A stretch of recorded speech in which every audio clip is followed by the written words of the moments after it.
never thought I'd be afraid of my own son.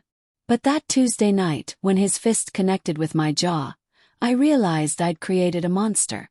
I'm lying in a hospital bed right now. Bruised ribs. Fractured wrist. My face looks like I went 10 rounds with a heavyweight boxer. And the person who did this to me, the 20-year-old man I carried for 9 months, nursed through colic, drove to soccer practice, and defended at every parent-teacher conference. He stood over me in our kitchen and screamed, "You're just the woman who married money. Give me what I want." Then he made sure I understood exactly what happens when I don't.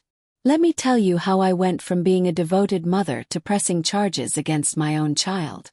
Because this story is going to make you question everything you think you know about wealth, family, and what happens when love becomes enabling. My name is Celeste Hartwell. And 48 hours ago, I had to make the hardest decision of my life. But to understand how we got here, you need to know where I came from. See, I wasn't born into money. Not even close. I grew up on the south side of Chicago in a 2-bedroom apartment that always smelled like my mama's cooking and my daddy's aftershave. My father was a postal worker who never missed a day in 37 years. My mother was a nurse who worked double shifts at Cook County Hospital and still found time to make us breakfast every morning. They taught me 3 things. Work hard, stay humble, and never forget where you come from. Those lessons shaped everything about who I am. Even now. Even after everything changed. I met my husband Desmond when I was 25 years old. I was doing community outreach in 3rd Ward, Houston, helping families navigate social services, and he was a young petroleum engineer with calloused hands and the biggest dreams I'd ever heard. He'd grown up in 5th Ward, raised by a single mother who cleaned office buildings at night, and he was determined to build something that would change his family's entire trajectory. I fell in love with his ambition. But more than that, I fell in love with his character. Desmond wasn't trying to get rich to flex or to forget where he came from. He wanted to build generational wealth so his children and their children would never have to struggle the way he did. And Lord, did he build it. Over 25 years, I watched my husband turn Hartwell Energy Solutions from a small consulting firm into a $3.2 billion empire. We're talking oil refineries, renewable energy projects, contracts in 17 countries. Desmond became one of the most successful Black entrepreneurs in America. Forbes list. White House dinners. The whole thing. We had 2 children. Julian came first and then 3 years later Mariah. We gave them everything. Private schools. Travel. Opportunities we never dreamed of. We moved into a 12,000 square foot estate in Buckhead, Atlanta. You know the area. Old money. New money. The kind of neighborhood where your neighbors are CEOs and professional athletes. But here's what I insisted on. Our children would know their roots. Every Thanksgiving we volunteered at shelters. Every summer they worked. Not for their daddy's company but real jobs. I ran the Hartwell Foundation, our $50 million charitable organization. And I made sure Julian and Mariah understood that wealth comes with responsibility. Or at least I tried to make them understand. Because somewhere along the way I lost my son. I just didn't realize how badly until it was too late. The warning signs started small. Julian went to Duke University on a full academic scholarship. Let me say that again. Full academic scholarship. Not because we couldn't afford it, but because he was smart enough to earn it. I was so proud. My baby boy was going to be the first Hartwell to graduate from an Ivy League school. He lasted 1 semester. Called me in December of his freshman year and said, "Mom, I'm not going back. College is a waste of time. I'm building a brand." Brand. I asked him what kind of brand. He said he was going to be an entrepreneur like his father. Said he was going to launch businesses and create content and build an empire. Desmond was traveling when this happened. He was in Qatar negotiating a major deal. So the conversation fell to me. I tried to reason with Julian. I told him his father had a degree. I told him education matters. But he had an answer for everything. He'd point to tech billionaires who dropped out. He'd talk about all the successful people who didn't finish college. And honestly, part of me understood his argument. I just wished he'd given it more than 3 months. Julian moved back home to our estate in Buckhead. And that's when things started to change. He began hanging around 3 boys who, looking back, I should have paid more attention to. Marcus Chin, 20 years old. His parents owned a chain of restaurants in Los Angeles, and Marcus spent his days trying to become an influencer. Always filming himself, always talking about brand deals that never materialized. He had 70,000 Instagram followers and thought that made him special. Trey Robinson, 31. Trust fund kid whose grandfather made a fortune in real estate. Trey didn't work, didn't go to school, just existed. Drove a different luxury car every month and wore watches that cost more than most people's annual salary. The kind of guy who never heard the word no in his entire life. And Javon Price, 20 years old. Javon was the hanger-on. His family had some money but not like the others. He was always there, always laughing at their jokes, always agreeing with whatever they said. The yes man of the group. These 3 became Julian's whole world. And I watched my son transform into someone I didn't recognize. Started with small requests. Julian had a $10,000 monthly allowance. Most college kids would think that's life-changing money. Julian acted like it was an insult. He'd come to me asking for more. Always more. He needed $15,000. Then $20,000. Then $30,000. Said he had business expenses. Investment opportunities. Things he couldn't explain but swore would pay off. Desmond was traveling constantly. Dubai, London, Lagos, building the business. And while I respected his work, it meant discipline fell almost entirely on me. I was the one home. I was the one Julian came to when he wanted something. And I started saying no. That's when things got ugly. Julian bought himself a Mercedes G-Wagon. Black on black. $150,000. Didn't ask permission, just did it. 2 months later, he wrecked it drunk driving. Totaled the entire thing. Thank God nobody was hurt. But instead of showing remorse, instead of acknowledging he'd messed up, Julian came to me the next day and demanded I buy him another one. Not ask. Demanded. I told him no. I told him he was lucky he wasn't in jail. I told him he needed to take some responsibility for his actions. And you know what he said to me? He looked me dead in my eyes and said, "You're trying to keep me down. Dad would give it to me." It hurt, but I held firm. The requests kept coming. $50,000 for some business investment he wouldn't explain. $25,000 for a trip to Miami with his friends. $70,000 to buy into a nightclub. Every time I said no, Julian got angrier. More aggressive. He'd slam doors. Punch walls. Go days without speaking to me. My daughter Mariah saw it all. Sweet girl. 17 years old and everything Julian should have been. Studied hard. Volunteered. Actually cared about people. She was headed to Spelman College in the fall, and I couldn't have been more proud of her. One night, about 3 weeks before everything fell apart, Mariah came to me looking scared. She stood in the doorway of my bedroom and said, "Mom, Julian said some scary stuff about you last night to his friends." I asked her what he said. She hesitated. Then told me she'd overheard him on the phone with Marcus, Trey, and Javon. Julian had called me names. Said I was holding him back. Said I thought I was better than everyone just because I came from nothing. Said his father had made a mistake marrying someone like me. But here's what really shook Mariah. Julian told his friends that I needed to be taught a lesson. That someone needed to put me in my place. I should have taken that more seriously. I should have sat Julian down right then. Should have called Desmond home from wherever he was. Should have done something. But I didn't. I told myself Julian was 20 years old and blowing off steam. Young men say stupid things when they're frustrated. He'd never actually hurt me. He was my son. God, I was so wrong. If you're watching this and you've ever dealt with a family member who's spiraling, who's entitled, who thinks the world owes them something, leave a comment and let me know your story. 'Cause what happened next? It's going to show you exactly how dangerous it is to ignore the signs. And if you want to hear how this all unfolds, make sure you're subscribed because this story gets so much darker before it gets better. Trust me, you don't want to miss what happens when my husband finally comes home.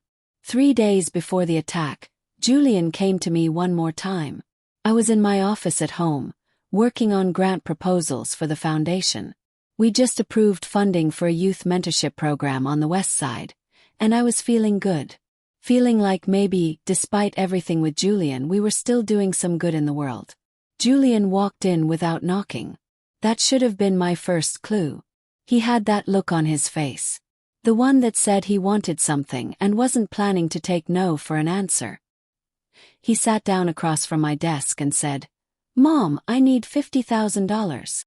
I didn't even look up from my computer. Just said, "No, Julian. You didn't even ask me what it's for. Because it doesn't matter what it's for. The answer is no." He leaned back in his chair and I could feel him staring at me. Finally I looked up. His jaw was clenched. His hands were gripping the armrests so tight his knuckles had gone pale. "You've changed," he said. "Ever since Dad started making real money, you've become bitter. You can't stand to see me succeed." Closed my laptop, took off my reading glasses, looked my son in his eyes and said, "Julian, you want to know what's changed? You have." The boy I raised knew the value of hard work. The boy I raised understood that money is a tool, not an identity. But somewhere along the way, you started believing that because your father is successful, you're entitled to success without putting in the work. His face twisted into something I'd never seen before. Pure rage. "You don't know anything about work," he said. "You married into money. That's not work. That's luck." Those words cut deeper than any knife. Because there was a time in my marriage when people whispered that exact thing. When Desmond's business first took off and we moved into this house, people said Celeste was lucky. Said she'd hit the lottery. Never mind that I'd been by Desmond's side through every struggle. Never mind that I'd worked full-time while he built his company. Never mind that I'd managed our household and raised our children and still found time to run a foundation that changed lives. None of that mattered to Julian. In his mind, I was just the woman who married money. He stood up, kicked the chair and walked out. Didn't say another word. That was a Thursday. By Tuesday everything had changed. Tuesday, March 14th. That's the date that's burned into my memory. The day everything shattered. The day I learned that biology doesn't guarantee loyalty, and love doesn't guarantee safety. Desmond was in Dubai. He'd left 4 days earlier for oil negotiations with a consortium of Middle Eastern investors. It was a huge deal, potentially worth $500 million over the next decade. He'd called me that morning from his hotel, and we'd talked about normal things. What Mariah was doing for her spring break project. Whether we needed to replace the landscaping around the pool. The kind of mundane conversations that married couples have when everything feels secure. I had no idea that in 12 hours, I'd be fighting for my life in my own kitchen. The day had been quiet. I'd spent most of it at the foundation offices downtown, reviewing applications for our summer scholarship program. We were giving away $2 million to students from underserved communities, and I took that responsibility seriously. Every application I read reminded me of who I used to be. Kids who had nothing but dreams and determination. Kids who just needed someone to believe in them. I got home around 6 in the evening. Made myself a light dinner. A salad with grilled chicken. Poured a glass of white wine. Sat in our sunroom and returned some emails. Mariah was upstairs studying for her AP Calculus exam. I could hear her music playing softly through her closed door. Everything felt normal. Peaceful even. That peace ended at exactly 8 o'clock. I heard the front door slam open. Loud voices. Laughter that had that edge to it. You know the sound. When people aren't just happy, they're intoxicated and looking for chaos. I set down my wine glass and walked toward the foyer. Julian stumbled in first, followed by Marcus, Trey, and Javon. All 4 of them were clearly drunk. I could smell it from 15 feet away. That sour smell of expensive liquor mixed with something else. Marijuana. Sweet and pungent. Julian's eyes were bloodshot. His designer shirt was half untucked. Marcus was on his phone, filming everything like he always did. Trey had that smirk on his face. That entitled, untouchable expression. And Javon was just laughing. What, I have no idea. But he couldn't stop. I crossed my arms and stood in the doorway between the foyer and the main living area, blocking their path. "Julian," I said, keeping my voice calm. "Where have you been?" He waved me off like I was an annoying insect. "Out, Mum. We were out. You drove home like this." Trey spoke up then, his words slurring slightly. "Relax, Mrs. Hartwell. We took an Uber. Julian's not stupid." I ignored him, kept my eyes on my son. "It's a Tuesday night. You all need to go home." Marcus lowered his phone and looked at me with this expression of mock surprise. "Damn, it's like that, Mrs. H. We just got here." "It's exactly like that. Julian, your friends need to leave. Now." That's when Julian's entire demeanor shifted. He stepped closer to me, swaying slightly, and his face hardened. The playful drunk act disappeared. In its place was something cold. Something I'd never seen directed at me before. "Actually, Mom, they're staying. 'Cause we need to talk. All of us." I felt a knot form in my stomach. Something was wrong. Really wrong.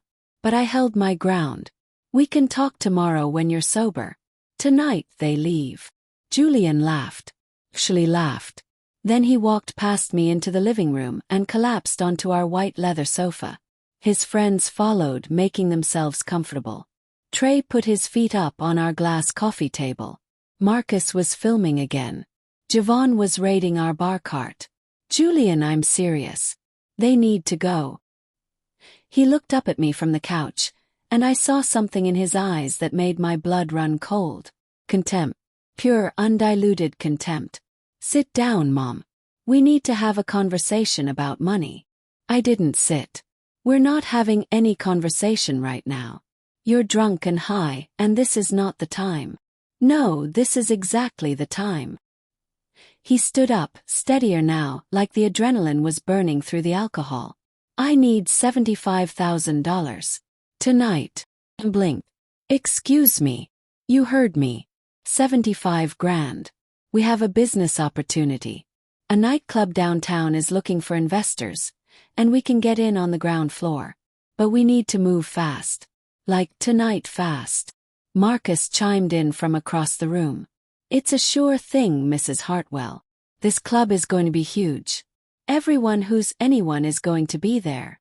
I looked at these four young men. These boys who'd never worked a real day in their lives. Who thought business meant bottle service and Instagram posts. Who had no concept of risk, investment, or due diligence. "No," I said simply. Julian's jaw clenched. "What do you mean, no?" "I mean no. I'm not giving you $75,000 to invest in a nightclub. That's not a business opportunity. That's you and your friends wanting to play club owner so you can get free drinks and look important." Trey laughed. "Yo, she's got your number, Jules." Julian shot him a look that could have melted steel. Then turned back to me. "This is exactly what I'm talking about. You sabotage everything I try to do. Every opportunity you shut it down. Julian, this is not an opportunity. And even if it were, I can't access that kind of money without your father's co-signature. Our accounts are structured that way specifically to prevent impulsive decisions." That was true. Desmond and I had set up our finances years ago with multiple safeguards. Neither of us could move large amounts without both signatures. It was a protection against fraud, but also against exactly this kind of situation. But Julian didn't want to hear it. "That's such bullshit," he shouted, and I saw Mariah's door open upstairs. She peeked out worried. I waved at her to go back inside. She hesitated, then closed the door. But I knew she was listening. "Lower your voice," I said firmly. "And watch your language in this house." "Or what?" Julian stepped closer. Close enough that I could smell the liquor on his breath. "What are you going to do, Mom?" "Ground me. I'm 20 years old." "Then act like it. Your father built Hartwell Energy Solutions from nothing. He worked 18-hour days. He sacrificed, He earned every dollar. You want access to that money. Do what he did. Work for it. I thought maybe, just maybe, that would get through to him. Remind him of who his father was. What real success looked like. Instead, Julian's face twisted with rage. Don't you dare compare me to Dad. You don't get to do that. You didn't build anything. You just married the right guy. You're just the woman who got lucky. There it was again. That phrase. And this time his friends heard it. Marcus snickered. Trey nodded like Julian had said something profound. Javon was still filming, capturing every moment. I took a deep breath. Tried to remain calm even though my heart was pounding. I think we're done here. All of you need to leave my house. Now. Your house. Julian laughed bitterly. This is Dad's house. Everything here is Dad's. You're just living in it. Marcus stood up then, emboldened. Yo, Mrs. Hartwell, why you always got to be like this? Julian just trying to do something with his life. And you blocking him at every turn. I turned to Marcus. You need to stay out of this. This is between me and my son. Nah, see, that's where you're wrong. Marcus walked closer, his phone still recording. Julian's our boy. We look out for each other. And honestly, you've been disrespecting him for months now. We all see it. Trey joined in, standing up from the couch. Facts. You treat him like a child. The man is trying to build an empire. And you're still talking to him like he's in middle school. I couldn't believe what I was hearing. These boys in my home speaking to me like this. I looked at Julian, waiting for him to defend me. To tell his friends they were out of line. He said nothing. Just stared at me with those cold, angry eyes. Get out, I said, my voice shaking now. Not with fear yet, but with fury. All three of you. Get out of my house right now, or I'm calling the police. Javon laughed from behind his phone. Oh, she's calling the cops. On what charge, Mrs. Hartwell? Standing while black in a rich neighborhood. They all laughed at that. All except Julian. He was still just staring at me. Last chance, I said. Leave now. Julian shook his head slowly. You don't get it, do you? You're not in charge here. You never were. You're just the help who got a promotion. And that's when everything exploded. I turned to walk away. To go upstairs and call Desmond. Call security. Call someone. I was done arguing with a drunk 20-year-old and his equally drunk friends. But I didn't make it 3 steps. Julian grabbed my arm. His fingers dug into my biceps so hard I gasped. He spun me around and suddenly we were face to face. Don't you walk away from me, he hissed. I tried to pull my arm free. Julian let go of me. Right now. He twisted my arm instead. Pain shot up to my shoulder. Cried out. You think you can just dismiss me? Dismiss us? His grip tightened. I looked into my son's eyes and realized with absolute horror that I didn't recognize him. This wasn't the baby I'd rocked to sleep. This wasn't the little boy who'd brought me dandelions from the yard. This wasn't even the teenager who'd rolled his eyes at my advice but ultimately listened. This was someone else entirely. Someone dangerous. Julian, you're hurting me. Let go. He shoved me instead. Hard. My back slammed into the marble kitchen island, and I felt something crack. Pain exploded through my ribs. I gasped, unable to catch my breath. And then Marcus and Trey were there. One on each side of me. They grabbed my arms, pinning me against the island. Yo, Julian, talk to her. Marcus said like they were doing something reasonable. Like restraining a woman in her own home was just part of a normal conversation. Julian stepped right up to my face. So close I could count his eyelashes. So close I could see the rage and something else. Something that looked almost like pleasure. You think you're better than us, he screamed. You think because you grew up poor and worked hard, that makes you special? You're nobody. You're just some social worker who got lucky. You married my father. And now you're trying to keep me from getting what's mine. I struggled against Marcus and Trey, but they held firm. Both of them were bigger than me. Stronger. I was trapped. Julian, please, I begged. This isn't you. You don't want to do this. But he did. I could see it in his eyes. He absolutely wanted to. Javon was circling us now, his phone up, filming from different angles. Laughing. Actually laughing like this was entertainment. This is going to get so many views, Javon said. Rich kid puts his mom in her place. People are going to love this. That's when I realized this wasn't just anger.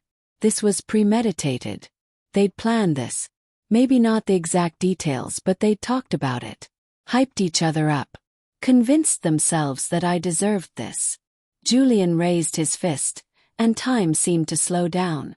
I saw it coming. Saw the rage in his face. Saw Marcus and Trey tighten their grip on my arms. Saw Javon zoom in with his phone. And I couldn't do anything to stop it. His fist connected with my ribs. The same ribs I'd just injured hitting the island. The pain was indescribable. White-hot and all-consuming. I screamed. Couldn't help it. The sound that came out of me was primal. Animal.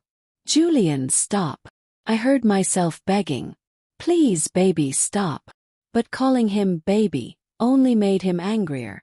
Don't call me that. I'm not your baby. I'm not your anything. The second punch hit my face. My cheekbone exploded with pain. I tasted blood. Felt my lips split open. The room spun. Fought back. Instinct took over. I couldn't use my arms, so I used what I could. I lunged forward and scratched at Julian's face with my nails. Caught his cheek and dragged down. Saw blood well up in 3 parallel lines. He jerked back, touching his face, looking at the blood on his fingers in shock. She just assaulted you, bro. Trey shouted. We all saw it. Get it on camera. Marcus yelled at Javon. Make sure you got that. Julian's shock turned to fury. He grabbed my wrist. The one that Marcus wasn't holding. And he bent it backward. I felt the bones grinding. Felt something give way. The snap was audible. I screamed again. The pain was beyond anything I'd ever experienced. My wrist hung at an unnatural angle. And that's when I heard another scream. From upstairs. Mom. Mariah. Everything stopped. All 4 boys froze. Marcus and Trey let go of my arms. I collapsed to the floor, cradling my broken wrist against my chest, tasting blood, feeling my ribs screaming with every breath. Mariah was running down the stairs. I could hear her footsteps, fast and panicked. Go, go, go, Trey said, already backing toward the door. Julian stood there for one more moment, looking down at me on the floor. And I swear I saw something flicker across his face. Regret, maybe. Or fear. But it was gone in an instant. This is your fault, he said. Then he ran. All 4 of them bolted out the front door. I heard car doors slamming. An engine starting. Tires squealing. Then Mariah was there, kneeling beside me, her face streaked with tears. Mom. Oh my God, Mom. I tried to speak, but blood filled my mouth. I spat it onto the marble floor. Our beautiful white marble that I'd picked out 3 years ago was now splattered with my blood. Call 911, I managed to say.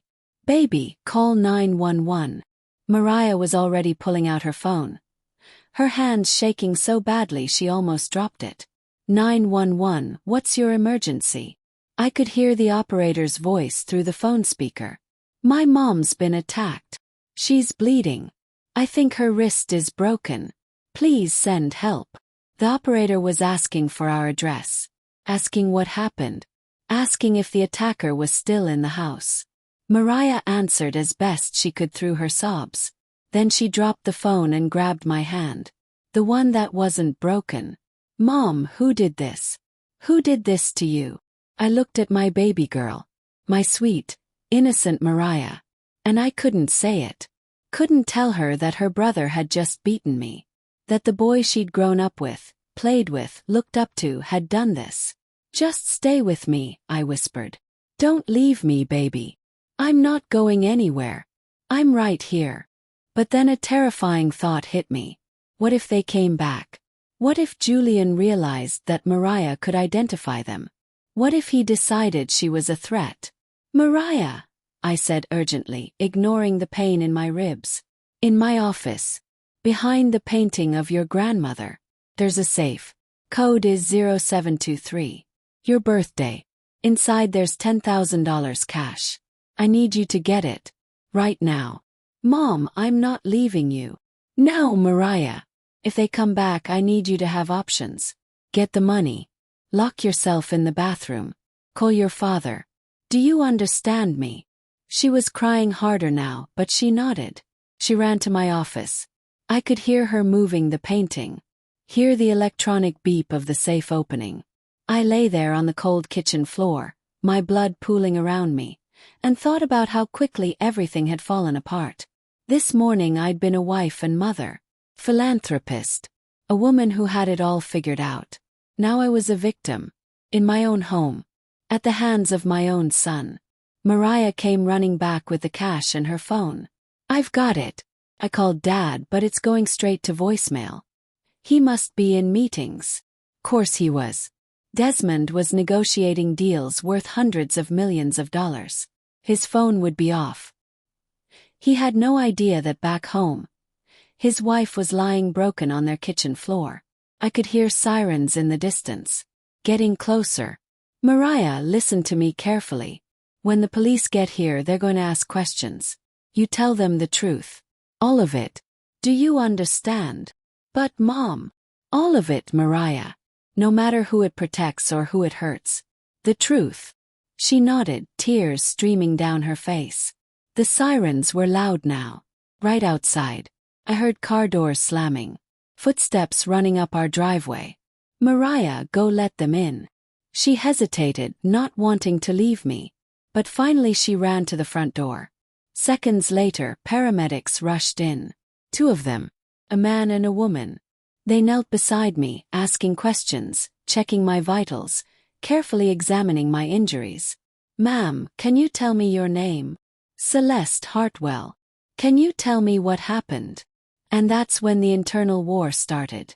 The voice in my head that said, he's your son. Protect him.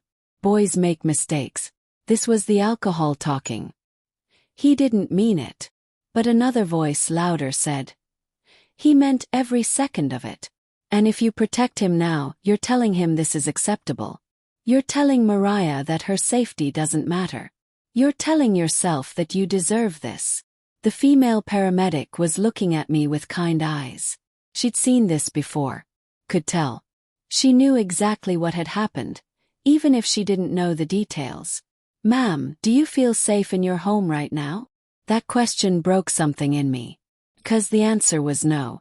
For the first time in 25 years of marriage, in this house that I'd decorated and loved and filled with memories, I did not feel safe. No, I whispered.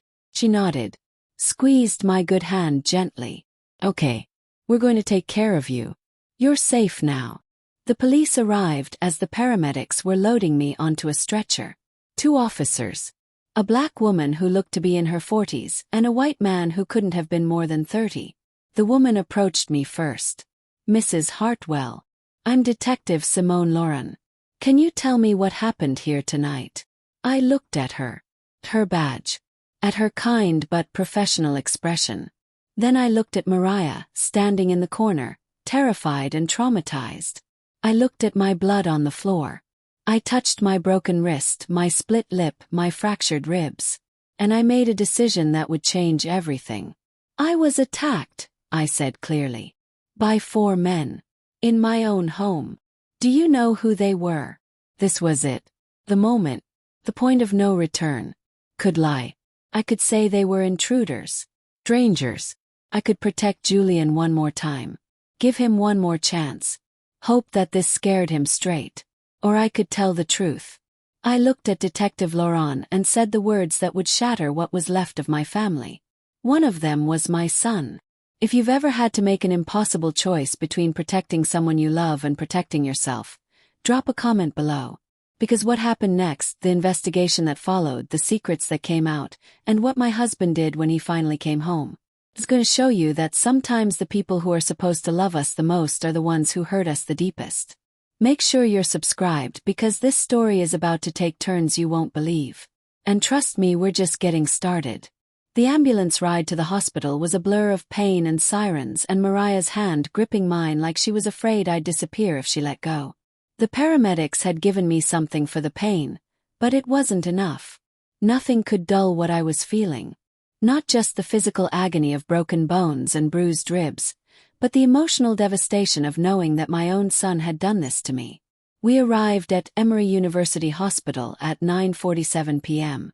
I remember because I kept staring at the clock on the ambulance wall, watching the minutes tick by, thinking about how my entire life had changed in less than 2 hours.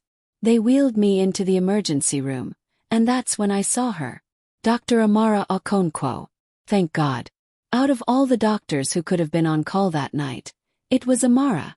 Amara and I had known each other for almost 20 years. We'd met at a fundraiser for sickle cell research back when Desmond's company was just starting to take off. She was a physician who'd immigrated from Nigeria, worked her way through medical school while raising 2 kids as a single mother, and had eventually become one of the top emergency medicine doctors in Atlanta. We'd bonded immediately over our shared experiences of building something from nothing, of refusing to let our circumstances define our futures. Over the years, Amara had become more than just a family friend. She'd delivered Mariah. She'd been there when Julian broke his arm falling off his bike at age 7. She'd sat with me through my father's death 5 years ago, holding my hand in this very hospital while I said goodbye. She knew me. Really knew me. When she walked into my examination room and saw me lying there, her professional mask slipped for just a second. I saw the shock in her eyes, the horror. Then she composed herself and came to my bedside. "Celeste," she said softly, pulling on her gloves. "Let me look at you." She examined my injuries with gentle, expert hands. The fractured wrist, the bruised ribs, the split lip and swollen cheekbone. She ordered X-rays, a CT scan to check for internal bleeding.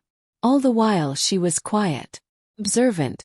I could see her mind working, putting pieces together. Mariah was sitting in the corner of the room, still crying silently. Detective Laurent had followed us to the hospital and was waiting outside, giving me time to be treated before taking my full statement. After Amara finished her examination and reviewed the X-rays, she pulled up a chair beside my bed. She took off her gloves and held my hand. "The good one." "Celeste," she said quietly. "I've known you for 20 years. And in all that time, I've never seen fear in your eyes like I see right now. Who did this to you?" I opened my mouth to answer, but nothing came out. Because saying it out loud to Amara felt different than saying it to the police. The police were strangers. They were doing their job. But Amara, she'd watched Julian grow up. She'd been at his birthday parties. She'd cheered at his high school graduation. Telling her felt like making it real in a way it hadn't been before. "Celeste," she pressed gently. "Talk to me. Please." And I broke. Completely shattered. All the shock and pain and betrayal that I'd been holding together came pouring out. I sobbed so hard I couldn't breathe, my broken ribs screaming in protest, but I couldn't stop. Amara held my hand tighter. "Breathe, honey. Slow breath. I've got you." When I finally calmed down enough to speak, I told her everything. The months of escalating demands. The aggression. The warning signs I'd ignored. And then I told her about tonight. About Julian and his friends. About being held down and beaten in my own kitchen. About my son's fist connecting with my face while his friend filmed it for entertainment. Amara listened without interrupting. But I could see her jaw tightening. Her eyes hardening. When I finished, she sat back in her chair and took a long, deep breath. "Celeste, I need you to hear what I'm about to say. This is domestic violence. What Julian did to you is assault and battery. And if you don't report it, if you don't hold him accountable, he will do it again. Maybe not to you. Maybe to a girlfriend someday. Maybe to his own wife. But he will do it again because he'll learn that he can get away with it." I nodded, tears still streaming down my face. "I already told the police. I told Detective Laurent that it was Julian." Amara squeezed my hand. Good. That took tremendous courage. It doesn't feel like courage. It feels like I'm destroying my family. No, Amara said firmly. Julian destroyed your family the moment he raised his hand to you. You're trying to save what's left. There's a difference. She stood up, checked my adjusted my pain medication. I'm admitting you overnight for observation.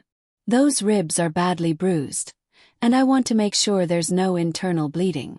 Detective Laurent can take your statement here. And Celeste, I'm also going to document everything. Every injury, every bruise, every broken bone. Because if this goes to court, you're going to need medical evidence. Or, the word hit me like a physical blow. My son, in court, potentially going to jail. But what was the alternative? Letting him think this was acceptable. Amara left to arrange my admission, and Detective Laurent came in.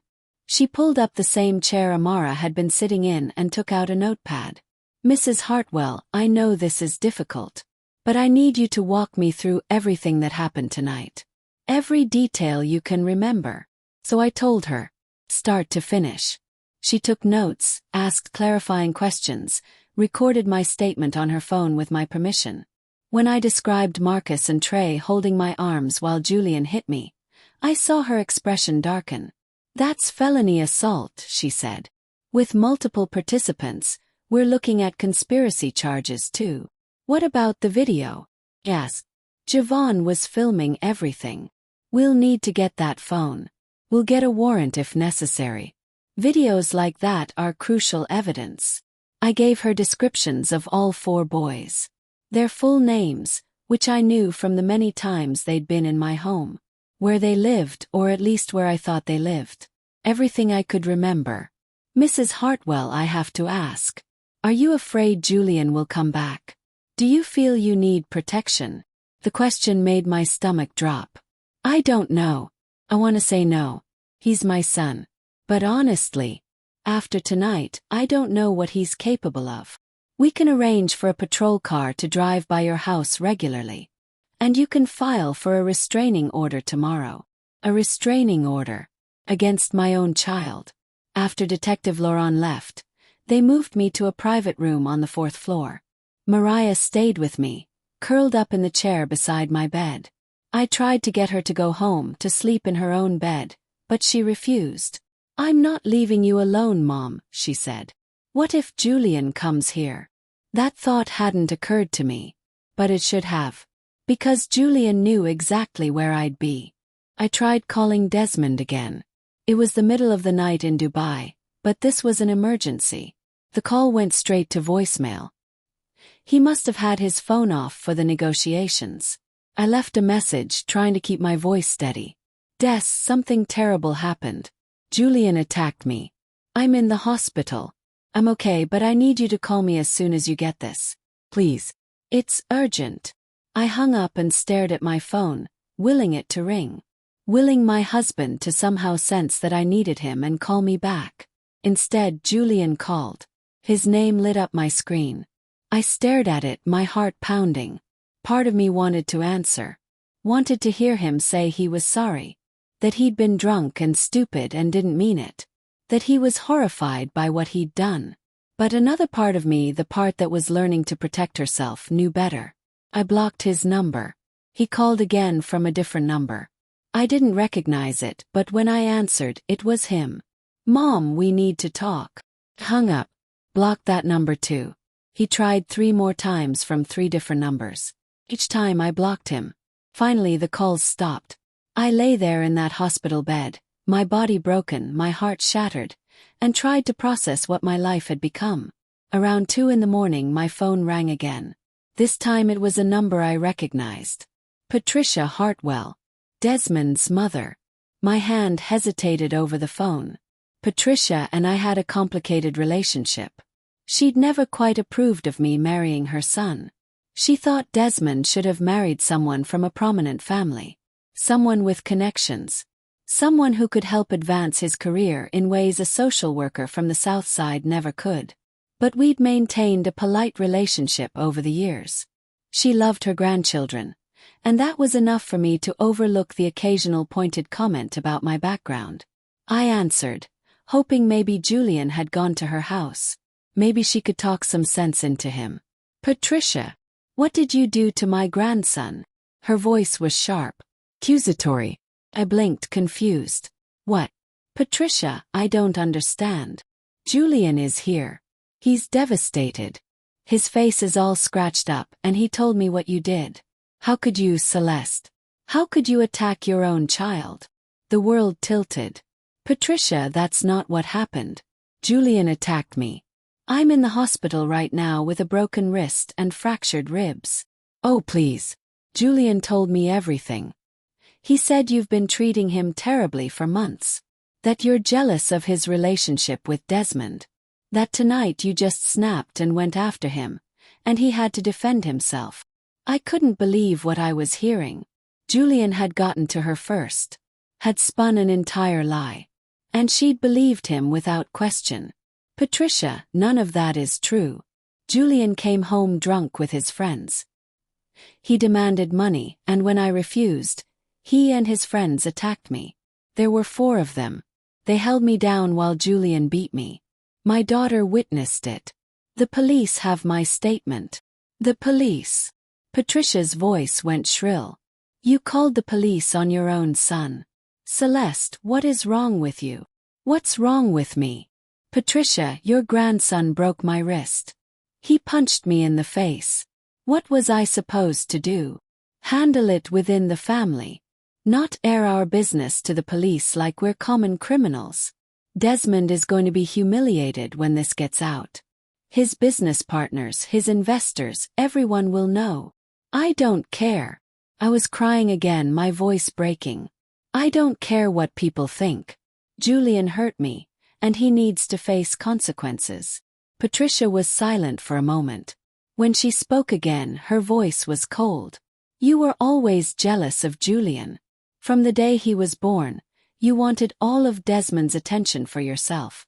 You couldn't stand that Desmond had a son to carry on his legacy. And now you're trying to destroy that boy because of your own insecurities." The words cut deeper than any punch Julian had thrown. Because they revealed something I'd never fully understood until that moment. Patricia had never thought I was good enough for her son. And she'd passed that belief down to Julian. All those years of subtle digs, of comparing me to other women, of suggesting that Desmond could have done better. Julian had absorbed every word. He'd learned his entitlement from somewhere. And now I knew where. "Patricia," I said quietly, "I hope someday you'll see the truth. But right now I need to focus on healing. Goodbye."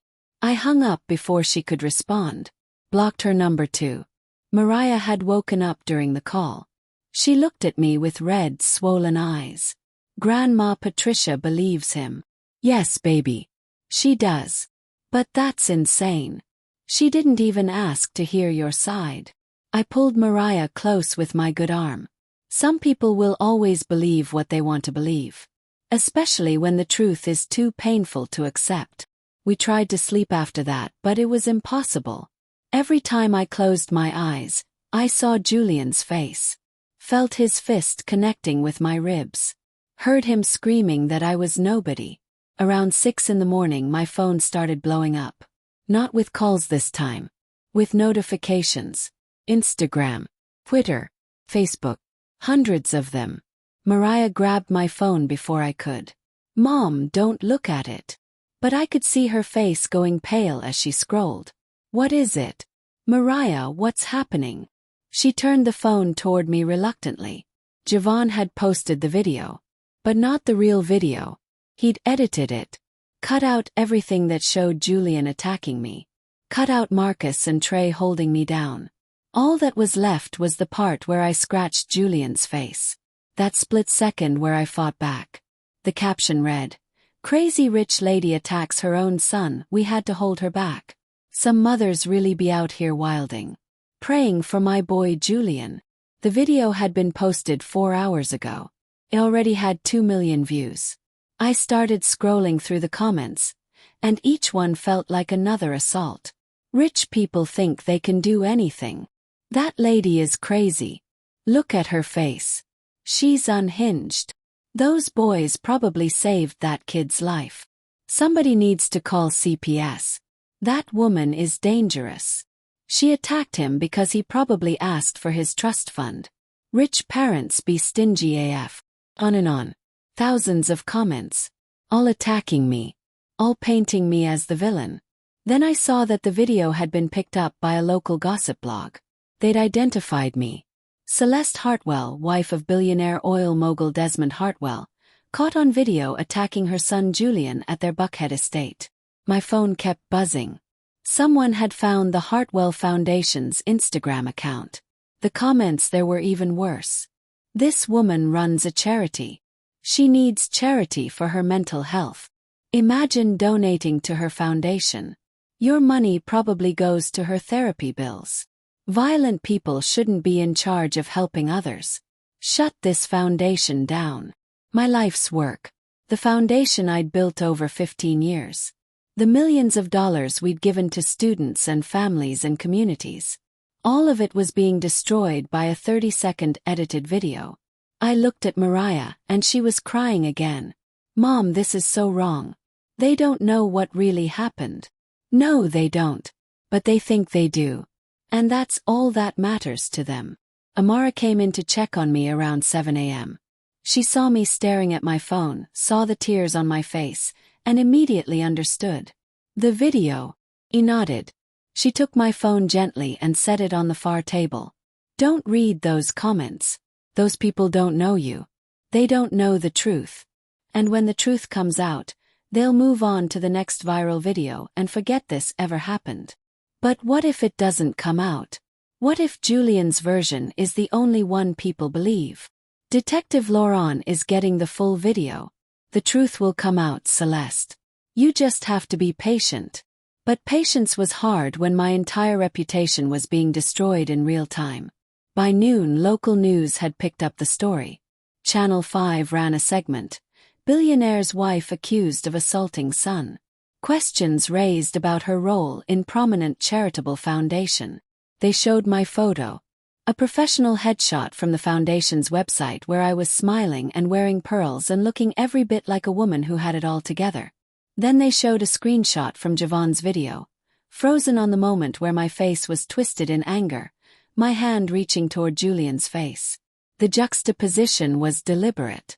Look at this woman, they seemed to be saying. Look at the facade she puts on. Look at who she really is underneath. I wanted to scream, to throw something, to make everyone understand that they were watching a carefully edited lie. But all I could do was lie in that hospital bed and watch my world crumble. Desmond finally called at 2 p.m., 36 hours after the attack. I'd never been so relieved to hear his voice in my life. Celeste. Baby, I just got your messages. What's going on? Are you okay? I told him everything. And as I talked, I could hear his breathing change. Could feel his rage building even through the phone. I'm getting on the jet right now, he said. I'll be there in 12 hours. Don't talk to anyone. Don't make any statements. I'm calling Sharon Dubois. I'm calling my head of security. And Celeste. Yes. Julian is going to answer for what he did. I promise you that. There was something in his voice I'd never heard before. Something cold and final. Should have scared me. Instead, it made me feel safe for the first time since the attack. Desmond arrived at the hospital at 2 a.m. Thursday morning. He'd flown straight through, probably broke every speed record to get there. When he walked into my room, still in his business suit from the negotiations, his face exhausted but his eyes blazing, I started crying all over again. He came to my bedside and carefully, so carefully, wrapped his arms around me, avoiding my broken wrist, my bruised ribs, my swollen face. I'm so sorry, he whispered into my hair. I'm so sorry I wasn't here. I should have been here. You couldn't have known. I should have seen this coming. I should have dealt with Julian months ago instead of letting you handle it alone. He pulled back and looked at my injuries. Really looked at them. His jaw clenched so tight I could see the muscle jumping. He touched my cheek gently. his fingers tracing the bruise that had spread from my cheekbone down to my jaw. "Where is he?" Desmond's voice was flat, emotionless, which was somehow more terrifying than if he'd been yelling. "I don't know. He went to your mother's house. She called me and accused me of attacking him." Something flickered across Desmond's face. Pain maybe. Or disappointment. "My mother called you." He nodded. "What did she say?" Told him. Every word. About how Patricia believed Julian's version. About how she'd accused me of being jealous. About how she'd told me I should have handled it within the family. Desmond's expression went even colder. "I'll deal with my mother later. Right now we need to focus on Julian." He pulled out his phone. Started making calls right there in my hospital room. First, he called attorney Sharon Dubois. Woke her up at 2 in the morning, but she answered immediately when she saw who was calling. "Sharon, it's Desmond. I need you to meet me at my wife's hospital room in 1 hour." "Yes, I know what time it is. This is an emergency. My son attacked Celeste." "Yes, you heard me correctly. Assaulted her. She has a broken wrist, fractured ribs, facial injuries. We're filing charges. I don't care that he's my son. I need you here now." He hung up and immediately called Detective Laurent. "Detective, this is Desmond Hartwell. I'm Celeste Hartwell's husband." "Yes, I just arrived from Dubai. I want to know everything. I want every piece of evidence you have. I want to see the reports, the statements, the video." "There's a video. Where is it?" "I want that phone subpoenaed." "Nick, I don't care if it's complicated. Get a warrant. I'll have my attorney assist." "Thank you." Next, he called Marcus, the head of his personal security team. "Marcus, I need you to find Julian. I don't care where he's hiding. Use every resource we have. When you locate him, do not approach. Just call me with the location. No, this is not optional. This is not a request. Find my son." Watching Desmond work was like watching a general command an army. He was methodical, precise, ruthless. This was the man who'd built a billion-dollar empire from nothing. The man who negotiated with world leaders and oil cartels and never lost. And now he was turning that same focus, that same intensity on our son. Sharon Dubois arrived within the hour, looking immaculate despite being woken up in the middle of the night. She was a black woman in her mid-40s, sharp as a blade, with a reputation for being one of the best criminal defense attorneys in Georgia. We'd put her on retainer years ago, never thinking we'd actually need her for something like this. She sat down with Desmond and me and took detailed notes. Questions. Reviewed the police report that Detective Laurent had sent over. "This is an open and shut case," she said. "With the injuries documented, the witness testimony from Mariah, and the video evidence once we get the unedited version, Julian is looking at felony assault charges. Possibly conspiracy if we can prove the other 3 boys planned this with him." "What about the video that's gone viral?" "Yes. The edited one making me look like the aggressor?" Sharon's expression hardened. "That's defamation. We can sue. But honestly, Celeste, I'd recommend we focus on the criminal case first. Once the truth comes out there, the court of public opinion will shift." "How long will that take?" "Depends on how fast we can get the unedited video. Detective Laurent is working on a warrant for Javon Price's phone. Should have it by end of business today." Desmond stood up, started pacing. "I want more than just assault charges. I want to know everything. Every lie Julian has told. Every rule he's broken. Everything." Sharon nodded. "I'll have my investigators start digging. Bank records, credit cards, social media, everything. If there's more, we'll find it." And find it they did. Over the next 72 hours, while I was recovering in the hospital, Sharon's team uncovered things that made Julian's attack seem like just the tip of the iceberg. The unedited video came first. Detective Laurent got the warrant, seized Javon's phone, and found the complete recording. All 11 minutes of it. When Desmond and I watched it in my hospital room, with Sharon and Detective Laurent present, I had to turn away.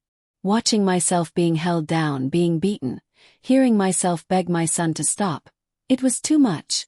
But Desmond watched the entire thing. His face was stone. When it ended, he stood up without a word and walked out of the room. I heard him in the hallway, and even through the closed door I could hear him crying.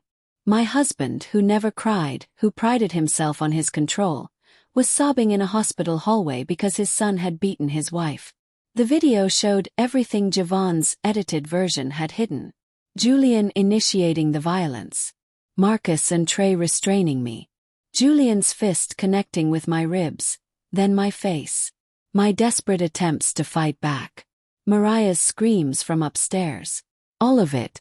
This is more than enough for felony assault charges, Detective Laurent said. All 4 of them.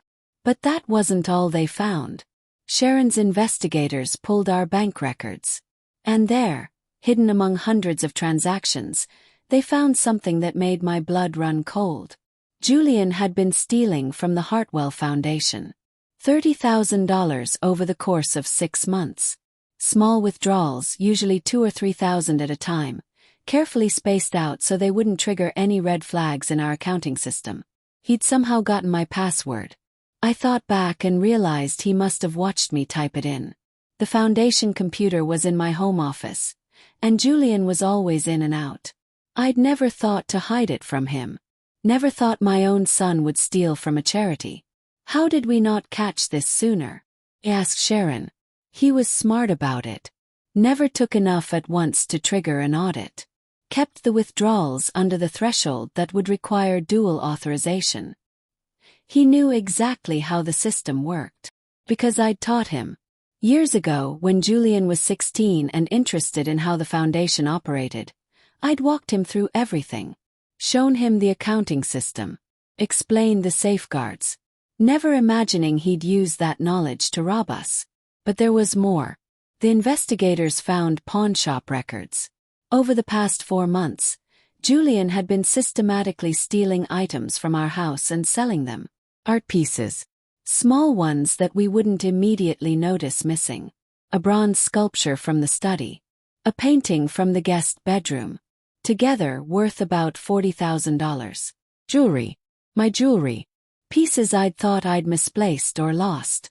A diamond bracelet Desmond had given me for our 15th anniversary. A pair of sapphire earrings that had been my mother's. Platinum watch. Another $30,000. Designer clothes. From both my closet and Desmond's. Suits, dresses, shoes, handbags. Things we had so many of that we hadn't noticed when they went missing. 15,000 more. In total, Julian had stolen or embezzled about $85,000 from us over the past 6 months. And we hadn't noticed because we had so much that losing some of it didn't register. That realization made me sick. We'd had so much wealth that our son could rob us blind, and we hadn't even noticed until now. What was he spending it on? Yes. The investigators had answers for that too. Credit card bills, receipts, bank statements. Julian had been living far beyond even his generous allowance. Bottle service at clubs. Sometimes $5,000 in a single night.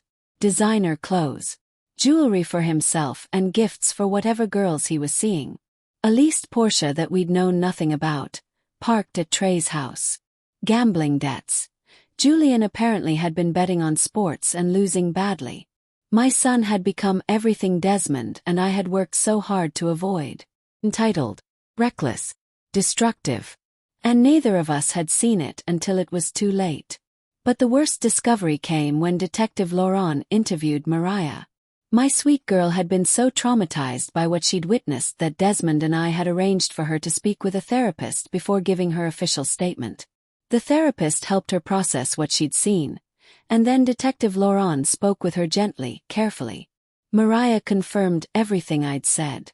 Described hearing the commotion downstairs. Running down and seeing Marcus and Trey holding me while Julian hit me. Seeing Javon filming with a smile on his face. But then she told Detective Laurent something I hadn't known. This wasn't the first time. 3 months earlier, Mariah had been home when Julian and his friends came over drunk. She'd heard them talking in Julian's room about me. About how I was the problem. About how if they dealt with me, Desmond would be more generous with Julian. Mariah had thought they were just drunk talk. Stupid boys saying stupid things. But now, looking back, she realized they'd been planning this. Maybe not the exact details, but the general idea. They'd been building up to it. When Detective Laurent told me this, I felt something inside me break even further. This wasn't a moment of drunken rage. This was premeditated. Julian and his friends had been discussing how to deal with me for months. Desmond was in the room when we heard this. He stood up so fast his chair fell over, walked to the window and stood there with his back to us. His hands clenched into fists. "I want them all prosecuted to the fullest extent of the law," he said without turning around. "Every single one of them." Detective Laurent nodded. "We're moving forward with charges against all four. Marcus Chen, Trey Robinson, and Javon Price are being charged with felony assault and conspiracy. Julian Hartwell is being charged with felony assault, conspiracy, theft, and embezzlement. Marcus, Trey, and Javon had all been easy to flip. When confronted with the unedited video and the possibility of serious prison time, all three of them turned on Julian immediately. Gave statements saying Julian had been the instigator. That he'd been the one who suggested going to the house that night. That he'd been the one who said I needed to be taught a lesson. Trey's lawyer had already reached out about a plea deal. Marcus's parents were horrified and fully cooperating with the investigation. Javon was trying to claim he'd just been filming and hadn't participated, but the video showed him laughing and encouraging Julian, which made him an accessory at minimum. They were all going to face consequences. But Julian was facing the worst of it. 5 days after the attack, Desmond arranged a meeting. He didn't tell me all the details, just said that he was going to handle Julian and I should trust him. The meeting was at Sharon Dubois's law office. Neutral ground. Sharon had made it clear to Julian's public defender. Because yes, my son who grew up in a mansion was now using a public defender after Desmond refused to pay for his legal representation, that if Julian didn't show up, a warrant would be issued for his arrest immediately. Julian showed up. Desmond insisted I not be there. He said I'd been through enough, and he needed to handle this as Julian's father. Part of me wanted to be there. Wanted to look my son in the eye and demand answers. But another part of me, the part that was still healing both physically and emotionally, was relieved. Desmond told me everything that happened afterward. Julian had walked into that conference room with his usual swagger. According to Sharon, who was present, Julian genuinely seemed to think his father was going to fix everything.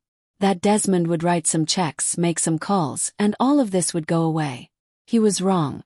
Desmond was already seated when Julian arrived. He didn't stand up. Didn't greet his son. Just gestured to the chair across from him. Julian sat down, and that's when he seemed to notice the other people in the room. Sharon Dubois, Detective Laurent, a stenographer taking down every word. And on the table, a laptop and a folder thick with documents. "Dad," Julian started. "Thank God you're back. Mom's lost her mind. She's pressing charges against me, her own son, and..." Desmond held up one hand. Julian stopped talking. "Be quiet," Desmond said calmly. "You're going to sit there and you're going to listen. If you interrupt me, I will walk out of this room, and you will go directly to jail. Do you understand?" Julian's cocky expression faltered. "Dad, do you understand?" Desmond's voice was like ice. Julian nodded. Desmond opened the laptop and turned it toward Julian. "Watch." He played the video. The full, unedited version. All 11 minutes. Sharon said Julian's face went pale. That he actually tried to look away. But Desmond told him to keep watching or the meeting was over. When the video ended, Desmond opened the folder. "Bank records," he said, sliding papers across the table. "Showing $30,000 stolen from your mother's foundation. That's embezzlement. That's a felony." Julian opened his mouth. Desmond held up his hand again. "Pawn shop records. $85,000 worth of items stolen from our home and sold. That's theft. Also a felony. More papers sliding across the table. Credit card statements showing massive debts you've been hiding. Gambling losses. A car you leased that we knew nothing about. All of it funded by money you stole from your mother and me. Julian was shaking now. The reality of his situation finally sinking in. And witness statements, Desmond continued. From Marcus Chen, Trey Robinson and Javon Price. All three of them stating that you were the ringleader. That you planned the attack. That you initiated the violence. Your friends turned on you, Julian. Every single one of them. Desmond leaned back in his chair. Sharon said he looked like a CEO about to fire an incompetent employee. Cold. Professional. Let me tell you what's going to happen if this goes to trial, Desmond said. You will be convicted on all counts. The video evidence alone guarantees that. You will serve significant prison time. At least 5 years, possibly more. You will have a felony record for the rest of your life. You will never be able to vote, own a gun, or work in any industry that requires a background check. Your life, as you know it, is over. Julian tried to speak. Dad, please, I was drunk, I didn't. I don't care. Desmond's voice cut through Julian's excuse like a knife. I don't care that you were drunk. I don't care that you're sorry. I don't care about your excuses. I care about what you did to your mother. I care that you beat a woman who spent 20 years raising you, loving you, sacrificing for you. I care that you stole from a charity that helps children who have nothing. I care that you betrayed every value I ever tried to teach you. Julian was crying now. Real tears. Not the manipulative crying he'd probably used on Patricia. I built everything from nothing, Desmond continued. I worked 18-hour days. I sacrificed time with my family. I took risks that kept me up at night. I did it all so that you and your sister could have opportunities one never had. And you spat on all of it. You took everything you were given and used it to hurt people. To hurt your own mother. Sharon said the room was completely silent except for Julian's crying. Even the stenographer had tears in her eyes. You asked me earlier what I was going to do, Desmond said. Here's what I'm going to do. I'm going to give you a choice. Because despite everything, despite the fact that you nearly destroyed my wife, you're still my son. And I still have some hope, however small, that you can be saved. He slid another paper across the table. Option 1. You proceed to trial. You take your chances with a jury. And when you're convicted, and you will be convicted, you serve whatever sentence the judge gives you. Could be 5 years. Could be 10. That's not my concern. Julian looked up, eyes red and swollen. What's option 2? Desmond slid another paper across. Option 2. You plead guilty to reduced charges. Assault in the 3rd degree instead of 2nd. Restitution for the stolen money instead of separate theft charges. In exchange, you accept the following conditions. He paused, letting the weight of the moment settle. You will move out of our house immediately. You will live in a studio apartment in East Point. I will pay the rent, but you get no other money from me. $800 a month stipend. That's it. That's for food, transportation, everything. Julian's eyes widened. $800. Dad, I can't live on. I lived on less when I was building my company, Desmond said flatly. You'll manage. Or you won't. That's up to you. He continued. You will work a minimum wage job. I don't care what it is. Fast food, retail, whatever you can get. You will work 40 hours a week minimum. And you will keep that job for 2 years. 2 years. 2 years. No car. You'll take the bus or walk. No designer clothes. You'll shop at Target like everyone else. No social media. You'll delete all your accounts.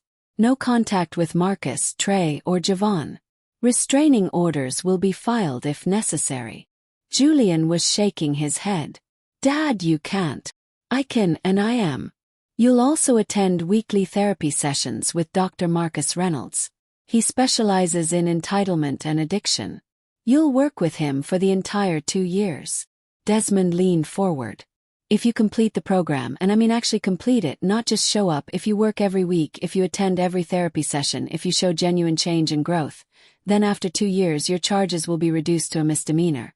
You'll serve probation instead of prison time. He paused again. But if you violate any single condition, if you quit your job, if you miss therapy, if you contact your mother without her explicit permission, if you take any money beyond the stipend I'm giving you, the deal is off. You will be prosecuted to the fullest extent of the law. Do you understand? Julian stared at the paper in front of him. This is insane. You're basically making me poor. No, Desmond said. I'm giving you what I had.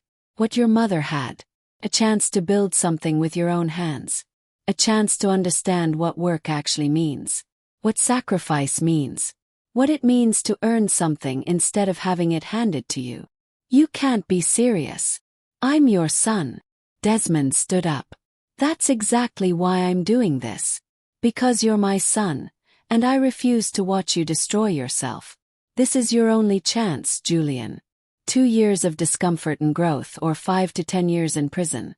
You have 48 hours to decide. He walked to the door, then turned back.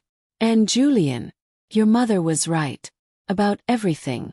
You owe her your life, and you repaid her with violence. If you choose option 2 and actually complete this program, the first person you will apologize to is her. And you will spend the rest of your life proving that apology wasn't just words. Desmond walked out. Left Julian sitting there with Sharon and Detective Laurent and the reality of his choices. When Desmond came home and told me all of this, I didn't know what to feel.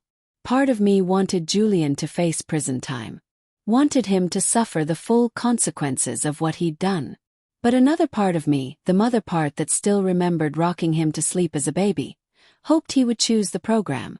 Hoped that somehow my son could still be saved. What do you think he'll choose? Asked Desmond. Honestly, I think he'll initially refuse. He'll try to fight the charges. His pride won't let him accept option 2 right away. And then his lawyer will explain to him exactly how badly he'll lose at trial. Marcus, Trey, and Javon have all taken plea deals and will testify against him. The video is irrefutable. He'll realize that prison is real, and he'll take the deal. Desmond was right. For the first 2 days, Julian hired his own lawyer. A flashy attorney paid for by Trey's parents, who apparently felt guilty about their son's involvement. This lawyer tried to argue that the charges were excessive, that Julian was a good kid who'd made one mistake, that he deserved leniency. But when Sharon released the unedited video to the media, when the world saw what Julian had actually done, public opinion shifted dramatically. The comments that had been attacking me now turned on Julian. His lawyer realized they had no case. On day 47, I remember because I'd been counting, Julian accepted option 2. He signed the plea agreement, moved into a 400-square-foot studio apartment in East Point, got a job at a community center, working with at-risk youth. The irony wasn't lost on anyone. Desmond and I went with him the day he moved in, just to see the apartment, to make sure he actually did it. It was tiny. A bed, a small kitchen area, a bathroom barely big enough to turn around in. The building was old but clean. Working-class families. People who actually worked for their money. Julian stood in the middle of that studio and cried. Not angry crying. Not manipulative crying. Real genuine tears. I'm so sorry, he said. Not to Desmond. Me. I looked at my son. At this young man who'd nearly killed me. Who'd stolen from me. Who'd called me nothing and meant it. And I felt nothing. No forgiveness yet. No anger anymore either. Just emptiness. I don't know if I can forgive you, I said honestly. Maybe someday. But not today. He nodded, tears still streaming down his face. I understand. We left him there in that apartment with nothing but a suitcase of clothes from Target and $800 in cash. No car. No phone beyond a basic flip phone for emergencies. No safety net beyond the roof over his head. For the first time in his life, Julian had to figure things out for himself. Now 6 months have passed since that night. 6 months since my son beat me in my own kitchen and changed all our lives forever. I'm healed physically at least. The wrist took 3 months to fully recover. The ribs still ache when it rains. The psychological scars are deeper and will take longer. I'm in therapy, twice a week with a specialist in trauma. Desmond joins me sometimes. We're learning how to move forward, how to live with what happened, how to rebuild trust. Mariah is thriving at Spelman. She's studying psychology, wants to work with families in crisis someday. What she witnessed changed her, made her want to help prevent other families from falling apart the way ours did. The Hartwell Foundation survived the scandal. After the truth came out, after people saw the real video and understood what happened, donations actually increased. People wanted to support us. Support me. It was overwhelming and humbling. Patricia apologized. 3 months after everything happened, she showed up at our house with tears in her eyes and admitted she'd been wrong. She'd believed Julian because she wanted to believe him. Because accepting the truth meant accepting that she'd helped create the monster he'd become. It's been difficult, but we're rebuilding our relationship slowly. And Julian? He's still in the program. 8 months in. Working his minimum wage job. Living in that tiny apartment. Going to therapy every week. Dr. Reynolds sends me updates every month. He says Julian is making progress. That he's starting to understand the damage he caused. That he's learning empathy and accountability for the first time in his life. Last week I got a letter. Handwritten on lined paper. Julian's handwriting, which I hadn't seen in years because everything is digital now. It was 8 pages long. 8 pages of apology. Not excuses. Not justifications. Just genuine remorse. He detailed everything he remembered from that night. Everything he'd done leading up to it. He took full responsibility. Said he didn't deserve forgiveness but was going to spend the rest of his life trying to earn it anyway. I've read that letter 20 times. Keep it in my nightstand. Haven't responded yet. Don't know if I will. Because here's the truth about what I learned through all of this. Sometimes love isn't enough. Sometimes giving people everything they want is the worst thing you can do for them. Sometimes the people who are supposed to love you the most are the ones who hurt you the deepest. And sometimes, the only way to save someone is to let them face the consequences of their actions, no matter how much it breaks your heart. People ask me if I regret pressing charges against my own son. If I regret not protecting him the way mothers are supposed to protect their children. I tell them I regret not seeing the signs sooner. I regret not preparing him for the responsibility that comes with privilege. I regret not setting harder boundaries when he was younger. But standing up to him. Protecting myself. Refusing to let him believe that violence is acceptable. That I don't regret. Not for a second. Because real love isn't giving someone everything they want. Real love is giving them what they need to become who they're meant to be. Even when it destroys you. Even when it means watching them suffer. Even when it means admitting that you can't save them, they have to save themselves. I don't know if Julian will complete the program. I don't know if we'll ever have a real relationship again. I don't know if he'll truly change or if this is just temporary compliance until he can go back to his old ways. But I know I did the right thing. For me. For Mariah. For Desmond. And ultimately for Julian, even if he doesn't understand that yet. Today, Desmond and I went to the Hartwell Foundation offices. We approved funding for a new program, teaching young people from wealthy families about financial responsibility, empathy, and the real meaning of success. We're partnering with community organizations to have these kids work alongside people who've built their lives from nothing. We're calling it the Second Chance Initiative. Because everyone deserves a second chance. But they have to earn it. As we left the office, Desmond took my hand. You know what I admire most about you, he said. What? You never forgot where you came from. Even when we had everything, you remembered what it was like to have nothing. I forgot to teach that to Julian. But we won't make that mistake again. I squeezed his hand.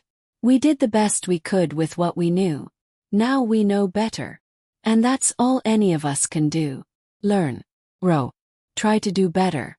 And hope that the people we love do the same. If you've ever had to make an impossible choice between protecting someone you love and protecting yourself, I want to hear from you in the comments. Your story matters. Your voice matters. And you're not alone. Make sure you're subscribed because this isn't just my story. It's a story about family, about wealth, about consequences, and about what it really means to love someone enough to let them fall so they can learn to stand on their own. Thank you for listening. Thank you for being here. And remember, real love sometimes looks like letting go. Julian made his choice. And honestly, it wasn't the one I expected. When Desmond first presented him with those two options, accept the program or go to trial, I thought maybe, just maybe, the reality of what he'd done would hit him immediately. That he'd recognize how much trouble he was in and take the lifeline his father was offering. I was wrong. Julian's pride was too big. His sense of entitlement too deeply rooted. He walked out of that meeting at Sharon's office and decided he was going to fight. Within 24 hours, he'd hired his own attorney. Not just any attorney but Marcus Coldwell, one of those flashy criminal defense lawyers you see on billboards. The kind who promises to fight for your rights, and specializes in getting rich kids out of trouble. And where did Julian get the money for this lawyer? Trey's parents. Apparently, Trey had gone home after taking his plea deal and told his parents everything. How Julian had been the ringleader. How Julian had convinced them all to go to our house that night. How Julian had initiated the violence. And for some reason, instead of being angry at Julian for dragging their son into a felony assault case, Trey's parents felt guilty. Guilty that their son had participated. Guilty that they'd raised a boy who thought holding down a woman while his friend beat her was acceptable. So they did what wealthy people often do when they feel guilty. They threw money at the problem. They paid for Julian's lawyer.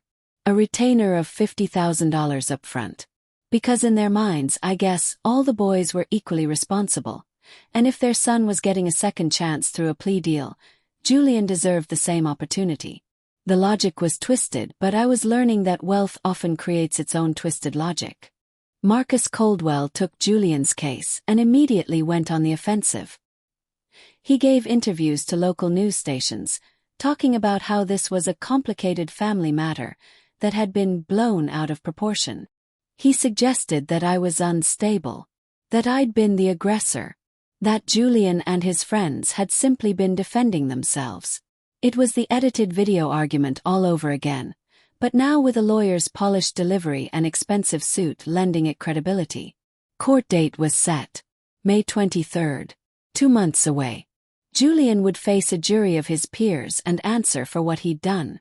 Or so we thought. Because while Julian was preparing to fight, the case against him was getting stronger every single day. Marcus Chen was the first to break. His parents, both hard-working immigrants who'd built their restaurant chain from a single location, were horrified by what their son had done. They didn't hire him a fancy lawyer. They didn't make excuses. They sat him down and told him he was going to take responsibility for his actions. Marcus took a plea deal within a week. Assault in the 3rd degree. 2 years probation. 500 hours of community service. And most importantly, he agreed to testify against Julian at trial. His statement to the prosecutors was damning. He described how Julian had spent weeks complaining about me. How Julian had said multiple times that someone needed to put me in my place. How on the night of the attack, Julian had been the one who suggested they all go to our house. How Julian had bought the alcohol, encouraged everyone to drink, worked them all into a frenzy about how disrespectful I was. Marcus's testimony painted a picture of premeditation. This wasn't a spontaneous act of drunken violence. This was something Julian had been building toward for weeks. Javon was next. His family didn't have the resources that Marcus's or Trey's had. Javon was looking at serious prison time if convicted, and his public defender made it very clear that his only chance was cooperation. Javon took a plea deal too. Same terms as Marcus, but with an additional condition. He had to turn over all the footage from that night. Not just the edited video he'd posted, but everything on his phone. It turned out Javon had been filming for almost an hour before the attack. He'd captured Julian drinking and complaining about me. He'd captured Julian saying, "Tonight she's going to learn to respect me." He'd captured all four of them discussing what they were going to do when they got to the house. This footage was devastating for Julian's defense. It showed clear intent, clear planning. This wasn't self-defense. This wasn't a misunderstanding. This was assault, plain and simple. Even Trey, whose parents had paid for Julian's lawyer, eventually took a plea deal. His attorney advised him that testifying against Julian was his only path to avoiding prison time. Trey's statement corroborated everything Marcus and Javon had said. All three of Julian's friends had turned on him. The boys who'd spent months hanging around our house, eating our food, enjoying our hospitality, were now lining up to testify against him in court. And then Sharon made a strategic decision that changed everything. She released the full, unedited video to the media. Up until that point, the only video the public had seen was Javon's edited version. The one that made me look like an unstable rich woman attacking her innocent son. But Sharon knew that if this went to trial, the full video would come out anyway. So she decided to control the narrative by releasing it on our terms. She held a press conference, stood at a podium with Desmond beside her, and played the entire 11-minute video for every news outlet in Atlanta. The reaction was immediate and dramatic. The local news stations that had been running stories about questions surrounding the billionaire's wife suddenly changed their tune. Now the headlines read, "Shocking video shows brutal assault on mother by son and friends." Social media exploded. All those people who'd been commenting on Javon's edited video, calling me crazy and unstable, suddenly saw the truth. The comments shifted from attacking me to attacking Julian. "That's not a man, that's a monster. How do you do that to your own mother? He deserves prison. No excuses." The full video changes everything. That woman was defending herself. The Hartwell Foundation's Instagram, which had been flooded with hate messages, suddenly filled with supportive comments. People apologizing for judging me. People sharing their own stories of family violence. People praising my courage for pressing charges. It was overwhelming. Vindicating, yes, but also overwhelming. Because it meant the most traumatic moment of my life was now public. Millions of people had watched me being beaten, had heard me begging my son to stop, had seen me at my most vulnerable and broken. I couldn't watch social media for weeks. Every time I tried, I'd see someone sharing the video and I'd have to close the app. It was too much. But the shift in public opinion had a significant effect on Julian's case. Marcus Coldwell, Julian's flashy lawyer, suddenly found himself on the defensive. He tried to argue that the video didn't tell the whole story, that there was context the camera didn't capture, that I'd been psychologically abusive to Julian for years, and this was the result of prolonged emotional damage. But nobody was buying it. Not anymore.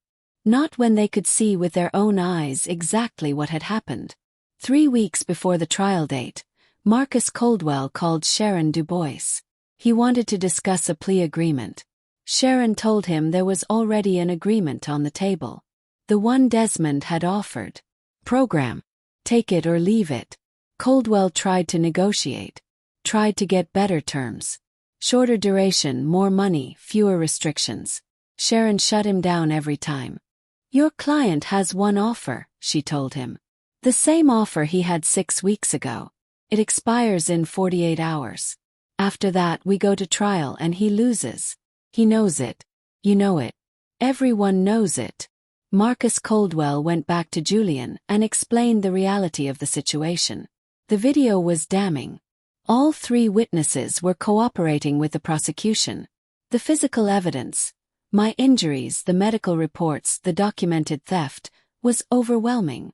And now public opinion had turned completely against him. If Julian went to trial, he would be convicted. No question. And the sentence would be harsh. Felony assault carries 2 to 10 years in Georgia. With the aggravating factors, premeditation, multiple participants, theft, the severity of my injuries, the prosecutor would push for the maximum. Julian would serve real time. 8, maybe 10 years in actual prison. Not a country club minimum security facility. Real prison with violent offenders, where a privileged 20-year-old who beat his mother would not be treated kindly. Caldwell told Julian, "You're going to lose. You'll do real time. Take the deal." And on day 47, I counted every single one. Julian accepted option 2. He signed the plea agreement at Sharon's office. Desmond and I weren't there. Couldn't be there. But Sharon called us immediately afterward. "He signed," she said. "He moves into the apartment this weekend." Felt. I don't even know how to describe it. Relief maybe. That he wouldn't go to prison. But also disappointment. Because part of me had wanted him to choose prison. Had wanted him to face the absolute worst consequences for what he'd done. But Desmond was right. The program was actually harder in many ways. Prison had a clear endpoint. You serve your time, you get out, and you're done. The program required Julian to actively change. To work. To face himself every day. To build something from nothing the way his father had. That Saturday, Desmond and I drove to the apartment building in East Point. We'd paid the deposit and first month's rent. Furnished it with the basics. A bed, a small table, 2 chairs, a couch from IKEA. Nothing fancy. Nothing comfortable. Just functional. Julian arrived in an Uber. He couldn't afford one, but it was his last ride using Trey's parents' money. After this, he was on his own. He walked into that building carrying 1 suitcase. Everything he owned now fit in 1 suitcase. Clothes from Target and Walmart. Nothing designer. Nothing with logos. Just basic jeans, t-shirts, a jacket for when it got cold. We took the elevator to the 4th floor. The building was old but clean. Working families. A woman with 3 kids lived next door. An elderly man across the hall. People who worked hard every day just to pay rent and put food on the table. People like Desmond and I used to be. We walked into apartment 4C. 500 square feet. 1 room that served as bedroom, living room, and dining room. A kitchenette with a 2-burner stove and a mini fridge. A bathroom barely big enough for a shower stall, toilet, and sink. Julian stood in the middle of that tiny space and looked around. I watched his face as the reality hit him. This was his life now. No mansion. No chef-prepared meals. No luxury cars or designer clothes or bottle service at clubs. Just this small room and $800 a month. And he cried. Not angry tears. Not tears of self-pity, though I'm sure there was some of that. But genuine tears of someone finally understanding what they'd lost. What they'd thrown away. He turned to me. His face was red and swollen from crying. He looked like he had when he was a little boy and had fallen off his bike or lost a soccer game. Vulnerable. Broken. "Mom," he said, his voice cracking. "I'm so sorry. I'm so sorry for what I did to you. I don't expect you to forgive me. I don't deserve forgiveness. But I need you to know that I'm sorry." I looked at my son. At this young man who had beaten me. Who had stolen from me.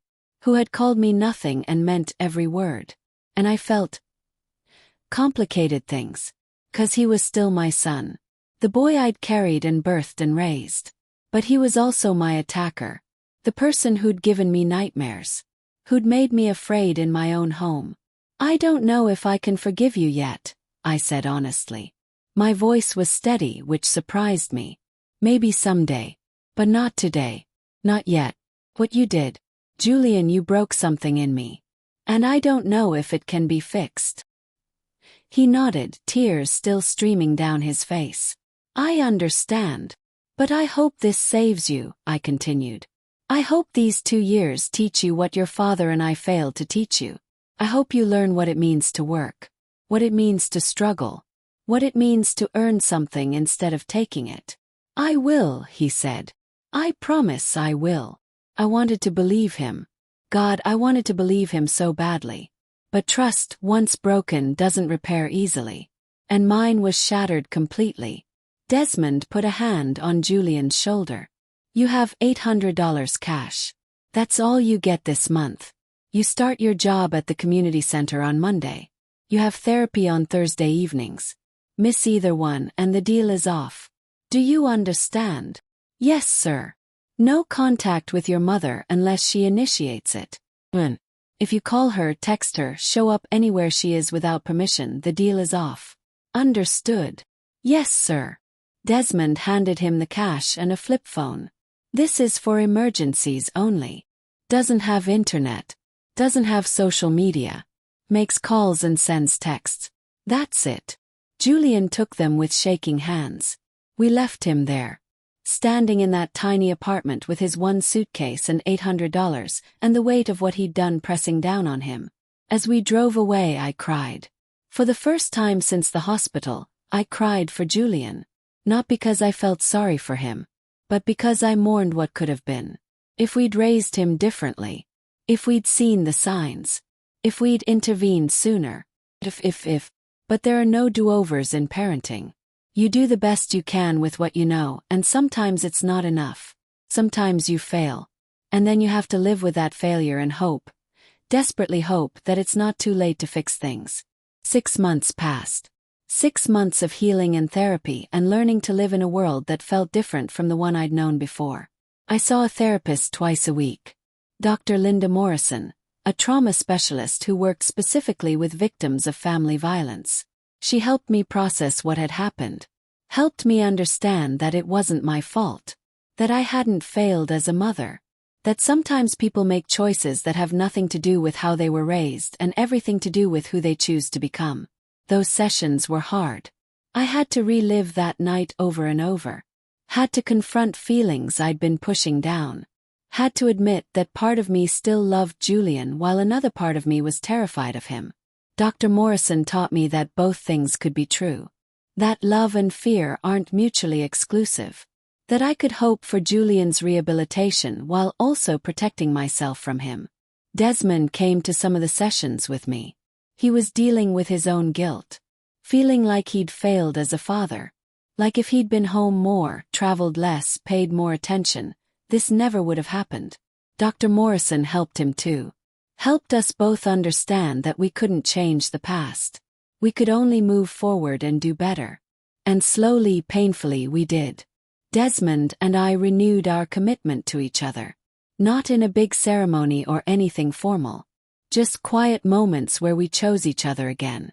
Where we reminded ourselves why we'd fallen in love 27 years ago. Where we decided that Julian's actions wouldn't destroy what we'd built together. There were hard days. Days when I'd see something that reminded me of the attack and I'd spiral. Days when Desmond would get angry all over again and want to revoke Julian's deal and send him to prison. Days when we both wondered if we'd made the right choice. But we held on to each other. And we held on to hope. Mariah was thriving at Spelman. She'd started in the fall, just 5 months after the attack. I'd been worried about her leaving so soon after such trauma. Worried that she'd struggle being away from home. But Mariah is stronger than I ever gave her credit for. She dove into her studies. Majored in psychology with a minor in social work. She wanted to work with families in crisis. Wanted to help prevent other families from falling apart the way ours had. She called me every Sunday. We'd talk for hours. She'd tell me about her classes, her friends, her life. And I'd tell her about therapy, about the foundation, about the slow process of healing. She didn't ask about Julian much. When she did, I was honest. Told her what I knew, which wasn't much. Told her I was proud of her for building her own life separate from our family drama. "Mom," she said during one of our calls, "I need you to know something. What Julian did, that's not a reflection of you as a parent. I had the same parents he did and I turned out fine. He made his own choices." I cried when she said that. Because I'd needed to hear it. Needed to know that Mariah didn't blame me. That at least one of my children understood. 3 months after the attack, I got an unexpected visit. Patricia, Desmond's mother, showed up at our house unannounced. I almost didn't let her in. After the way she'd spoken to me at the hospital, after she'd believed Julian's lies so readily, I wanted nothing to do with her. But Desmond convinced me to give her a chance. Said his mother had something she needed to say. Patricia came into our living room looking smaller than I'd ever seen her. She was 73 years old, and for the first time she actually looked it. Frail. Uncertain. She sat on our couch and folded her hands in her lap. "Celeste," she said quietly, "I owe you an apology. A real one." I didn't say anything. Just waited. "I saw the full video," she continued. "Desmond showed it to me a few weeks ago. I didn't want to watch it, but he made me. And I saw what Julian did to you. What those boys did to you." Her voice broke. "I was wrong. About everything. I believed Julian because I wanted to believe him. Because accepting the truth meant accepting that I helped create the person he became." She looked up at me, tears in her eyes. "I spoiled him. From the time he was a baby, I spoiled that boy. Told him he was special. Told him he deserved the best of everything. Made excuses when he misbehaved. And I was critical of you, Celeste. So critical. I thought you weren't good enough for my son. Thought Desmond could have done better. And Julian heard all of that. Absorbed all of it. Used it to justify his entitlement." She wiped her eyes. "You were right all along. You tried to teach him values, and I undermined you. I'm so sorry. I didn't know what to say. Part of me wanted to stay angry. Wanted to hold onto the hurt of her accusation at the hospital. But another part of me understood. She was a grandmother who'd loved her grandson and couldn't face what he'd become. "I appreciate the apology," I said finally. "It doesn't erase what happened. But it helps." Patricia nodded. "I know I can't fix this. But I want you to know that I support what you and Desmond are doing with Julian. Program. Making him work. Making him struggle. It's what he needs. What he should have had all along." We talked for another hour. Really talked, maybe for the first time in 25 years. By the time she left, something had shifted between us. We weren't close, might never be close, but we'd reached an understanding. The Hartwell Foundation became my refuge. My purpose. We created a new program, one born directly from what had happened with Julian.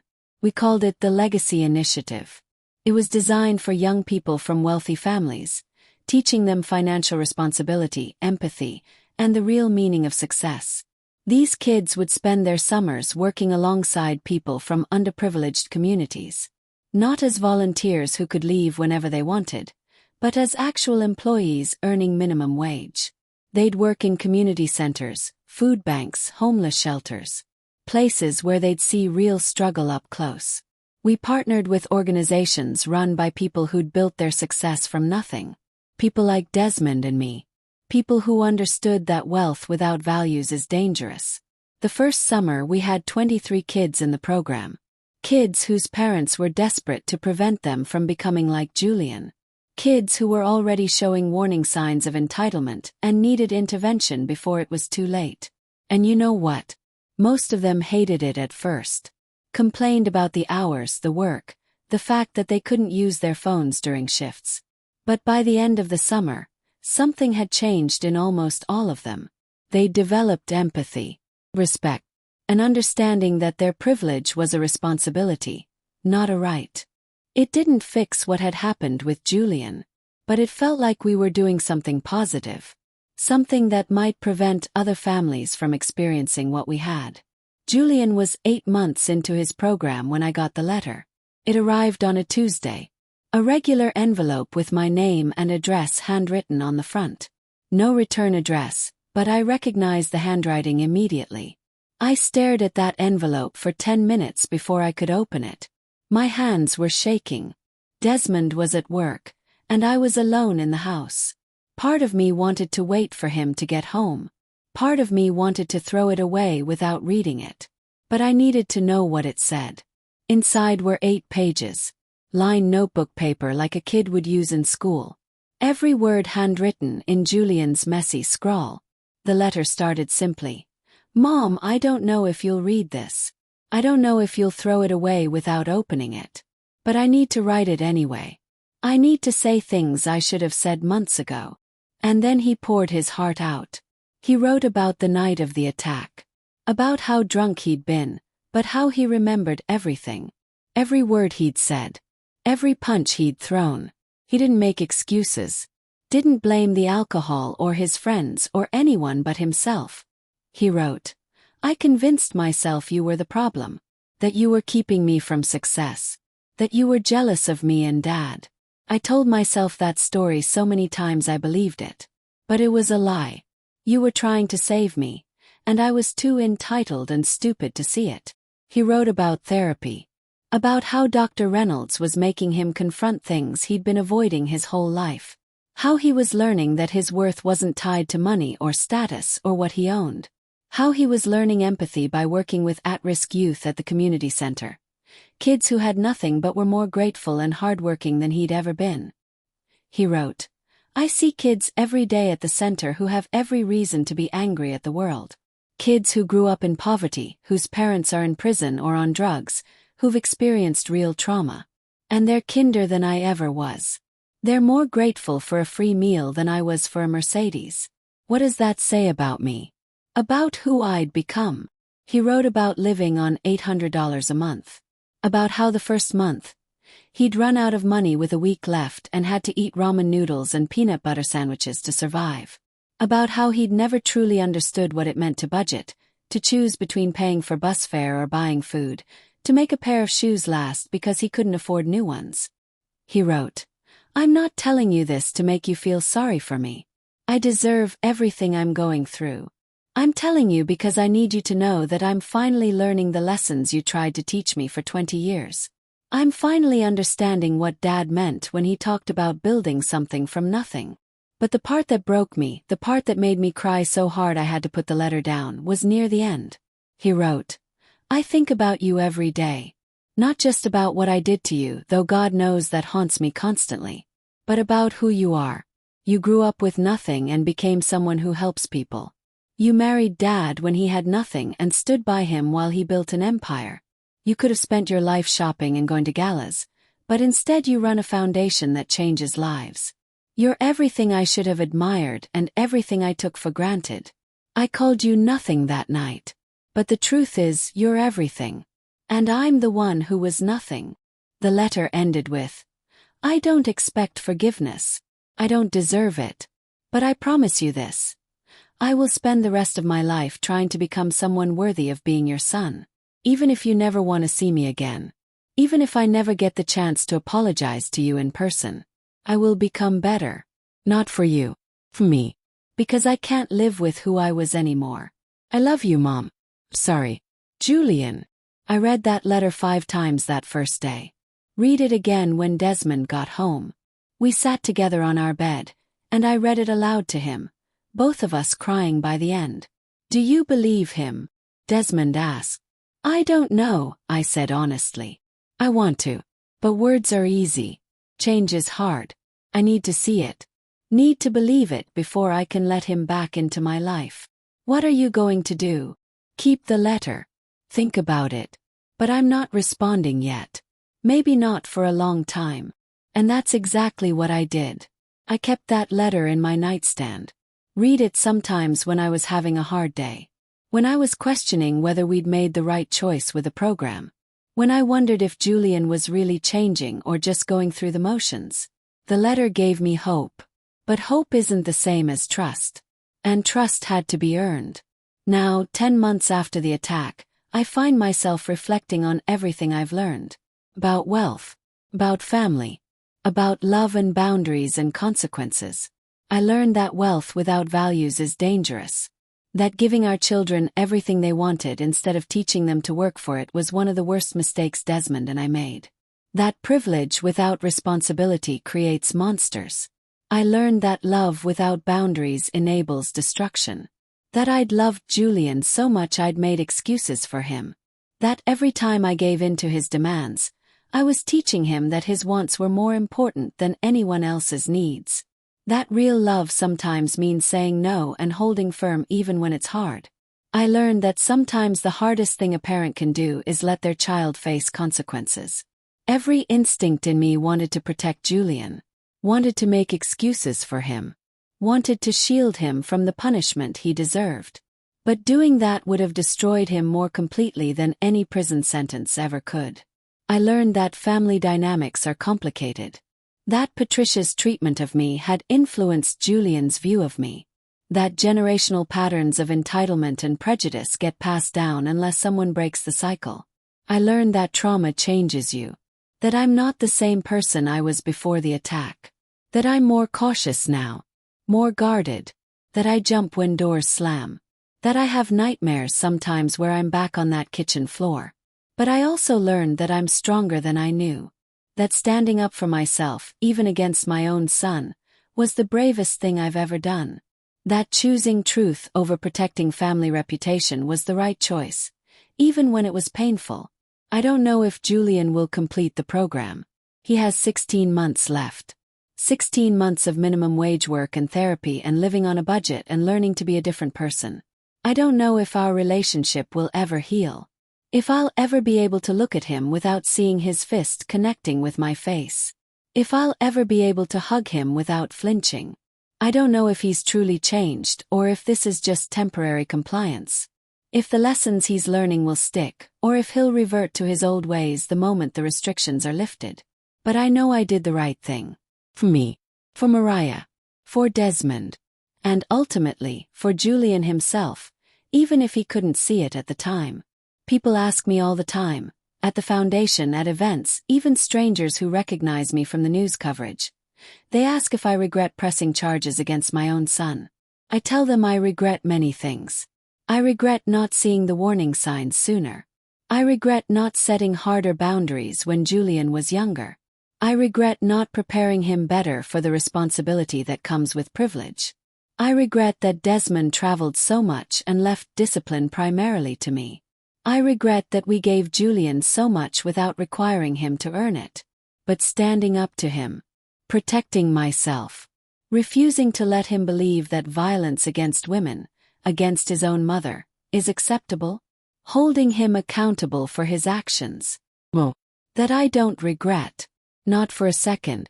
Because real love isn't giving someone everything they want. Real love isn't protecting them from consequences. Real love isn't enabling their worst behaviors because you're afraid of losing them. Real love is giving them what they need to become who they're meant to be. Even when it destroys you. Even when it means watching them suffer. Even when it means admitting that you can't save them, they have to save themselves. Real love sometimes looks like letting go. Like watching them fall. Like hoping they'll learn to stand on their own. Last week, Desmond and I went to the foundation offices. We were reviewing applications for the Legacy Initiative's second year. Already had 47 families interested. 47 sets of parents who'd seen what happened to our family and were determined to prevent the same outcome for their own children. As we worked, Desmond reached across the table and took my hand. "You know what I admire most about you," he said. "What? You never forgot where you came from. Even when we had everything, you remembered what it was like to have nothing. You kept your values, your integrity, your compassion. I got so focused on building the business that I forgot to teach those things to Julian. But you never forgot." I squeezed his hand. "We both made mistakes. But we're learning. We're doing better.